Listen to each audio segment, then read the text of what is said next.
ప్రతి ఉదయం దేవుని వాగ్దానం అనే కార్యక్రమానికి ప్రేమతో మిమ్మల్ని ఆహ్వానిస్తుంటున్నాను. ఇది కాల సమయంలో దేవుడు మన కొరకు ఏర్పాటు చేసినటువంటి వాక్య భాగము దానియేలు గ్రంథము 10వ అధ్యాయము 19వ వచనాన్ని ధ్యానించుకుందాం. దానియేలు గ్రంథము 10వ అధ్యాయము 19వ వచనాన్ని ధ్యానించుకుందాం.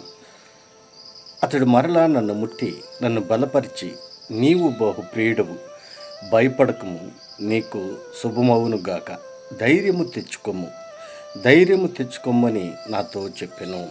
క్రీస్తునందు ప్రియమైన దేవుని బిడ్డలారా, ఈ యొక్క చదవబడినటువంటి వాక్యభాగంలో పరిశుద్ధాత్మ దేవుడు మనకిస్తున్నటువంటి వాగ్దానము, నీవు బహు ప్రియుడవు, భయపడకము, నీకు శుభమవునుగాక, ధైర్యము తెచ్చుకోమని నాతో చెప్పాను.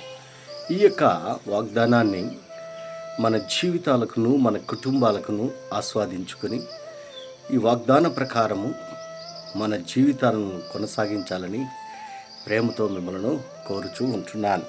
మరి యొక్క మాటల్లోని ఆత్మీయ సత్యాలను మనం గ్రహించినట్లయితే, పరిశుద్ధాత్మ దేవుడు దర్శన రీతిగా దానియేలుతో ఈ యొక్క మాటలను మాట్లాడుతూ ఉంటున్నాడు. ఈ యొక్క అధ్యాయంలో పదే బహుప్రియుడు అనేటువంటి మాటను పదే మరి వస్తూ ఉంటున్నది. మరి ఎందుకు ఆ మాట దానియేలును ఉద్దేశించి దేవుడు అంటున్నాడు? దర్శన రీతిగా దానియేలుతో దేవుడు మాట్లాడుతూ ఉంటున్నాడు. నీవు బహుప్రియుడు, మరి భయపడకము, ధైర్యము తెచ్చుకోము అని ఒక భరోసా దేవుడు దానియేలుతో మాట్లాడుతూ ఉంటున్నాడు. కృష్ణందు ప్రియమైన దేవుని బిడ్డారా, దేవుని యందు నమ్మకముగా దానియేలు ఉంటున్నాడు. దేవునిలో విశ్వాసంతో జీవిస్తూ ఉంటున్నాడు.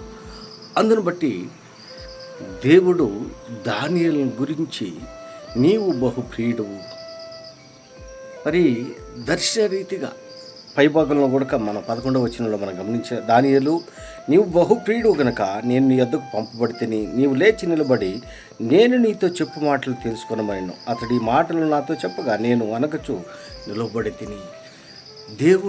దేవుని యొక్క దూత, దేవుని యొక్క స్వరాన్ని దానియేలు విన్నప్పుడు దానియేలులో భయము మరి మొదలైనట్లుగా మనము ఈ మాటల్లో మనం చూస్తుంటున్నాం. కానీ ఇక్కడ అంటున్నాడు, నీవు బహుప్రియుడువు. దేవునికి ప్రియమైనటువంటి వారిగా ఉండాలంటే మన ప్రవర్తన మొత్తం కూడా దేవునికి ఇష్టంగా ఉండాలి. మరి దావీదుని గురించి దేవుడు మరి సాక్ష్యం ఇస్తుంటున్నాడు. దావీదు నా హృదయానుసారుడు అని దేవుని చేత సాక్ష్యాన్ని దావీదు పొందుకొని ఉంటున్నాడు. ఇక్కడ మనం గమనించినట్లయితే దానియేలు నీవు బహుప్రియుడువు అని దేవుడు దానియేలు గురించి సంబోధిస్తూ ఉంటున్నాడు. మరి మన పరిస్థితి ఏంటి? మన జీవితం ఏ రీతిగా ఉంటున్నది? మనం దేవునికి ప్రియమైనటువంటి వారిగా మనం జీవిస్తుంటున్నామా? దేవునికి లోబడి మనం జీవిస్తుంటున్నామా? దేవుని యందు నిరీక్షణ కలిగి మనం బ్రతుకుతూ ఉంటున్నామా? దేవుని యందు విశ్వాసంలో మనము ఈ ముందుకు కొనసాగుతూ ఉంటున్నామా? ఎలాంటి వారిగా మన జీవితము ఉంటున్నది? దానియేలుకి మరి ఒక ధైర్యాన్ని దేవుడు ఇస్తూ ఉంటున్నాడు. క్రీస్తునందు ప్రియమైన దేవుని బిడ్డలారా, మరి దేవుడు దానియేలు గురించి ఈ మాట అంటున్నాడు, నీవు బహుప్రియుడువు, భయపడకము, నీకు శుభము. ఒక ఆశీర్వాదాన్ని దేవుడు దానియేలుకి ఇస్తూ ఉంటున్నాడు. మరి దానియేలు పొందుకున్నటువంటి ఆశీర్వాదము నీవు పొందుకోవాలని ఇష్టపడుతూ ఉంటున్నావా? దానియేలు మరి దీవింపబడిన రీతిగా నీవు దీవింపబడాలని ఆశపడుతూ ఉంటున్నావా?